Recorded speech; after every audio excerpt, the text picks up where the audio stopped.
में नजर आई है, जिन्होंने एक दूसरे को घेरने का कोई भी मौका नहीं छोड़ा। इस रिपोर्ट में आप भी देखिए।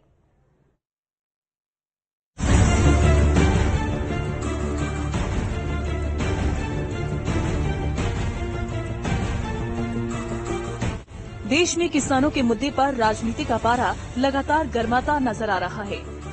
कर्ज माफी, कृषि कानून और एमएसपी को लेकर एक ओर जहां विपक्ष हमलावर नजर आ रहा है, तो वहीं दूसरी तरफ केंद्रीय कृषि मंत्री शिवराज सिंह चौहान उनके हर वार का पलटवार करते दिख रहे हैं। इसकी एक वानगी राज्यसभा में भी देखने को मिली, जहां कृषि मंत्री शिवराज सिंह चौहान ने कांग्रेस समेत पूरे विपक्ष को न सिर्फ आईना दिखाया, बल्कि दिग्विजय सिंह को घेरते हुए मुल्ताई कांड से लेकर अन्य मुद्दे उठाकर सदन में कांग्रेस को जवाब दिया। साथ ही ये तक कह दिया कि कांग्रेस के हाथ खून से सने हुए हैं। मैंने कहा था मुझे छेड़ो मत, अगर छेड़ोगे तो छोड़ूंगा नहीं। ये किसान गोलियों की बात कर रही है। माननीय सभापति महोदय, इस कांग्रेस की सरकार जब इनकी थी, अलग अलग राज्यों में गोली चलने की बात करते हैं। इनके साथ ये दिग्विजय सिंह जी बैठे, खून से हाथ इनके सने 24 किसानों को मारा। माननीय सभापति महोदय, मैं केवल विषय पर बोलना चाहता था। शिवराज सिंह चौहान के वक्तव्य के दौरान विपक्ष इतना असहज हो गया कि सदन से वॉकआउट कर दिया और बाहर आकर उन पर पलटवार किया।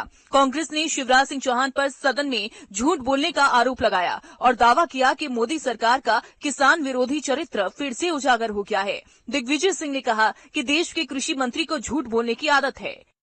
कृषि मंत्री का ये बयान आया कि हाँ, कांग्रेस के राज में कर्जा माफ हुआ, लेकिन सदन में कृषि मंत्री जी कहते हैं कि कांग्रेस सरकार को जो मौका मिला था उसमें उन्होंने कोई कर्जा माफ नहीं किया। ये असत्य है और उसका प्रमाण हमारे पास है। मध्य प्रदेश का विभाजन हुआ, उस समय 33 लाख हेक्टेयर में सिंचाई उपलब्ध थी और इसके कई प्रमाण हैं। इस तरह से उन्होंने हर बिंदु को बड़ा चढ़ाकर बताने की उनकी आदत है। वहीं कांग्रेस महासचिव रणदीप सुरजेवाला ने भी शिवराज सिंह चौहान को घेरा और दावा किया कि मोदी सरकार का चाल चरित्र और चेहरा किसान विरोधी है। देश के कृषि मंत्री शिवराज सिंह चौहान ने, जिनका ट्रैक रिकॉर्ड कभी रायसेन में किसान के खून से होली खेलने का है, तो कभी मंदसौर में किसान के खून से होली खेलने का है।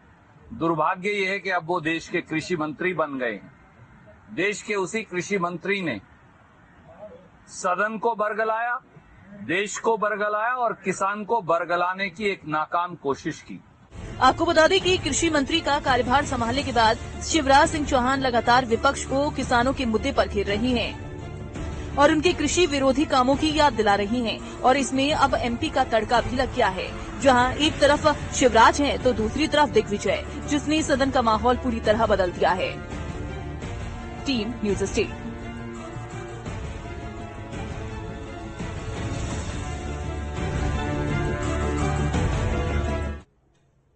विभाजन विभीषिका स्मृति दिवस पर बीजेपी प्रदेश के मीडिया प्रभारी आशीष अग्रवाल का बयान सामने आया। उन्होंने कहा कि विभाजन की विभीषिका से आने वाली पीढ़ी सीखे, इसीलिए बीजेपी ये दिवस 14 तारीख को मनाएगी। तो वहीं कांग्रेस की अगस्त क्रांति पर निशाना साधते हुए कहा कि ये अगस्त क्रांति नहीं, अध्यक्ष बचाओ क्रांति है।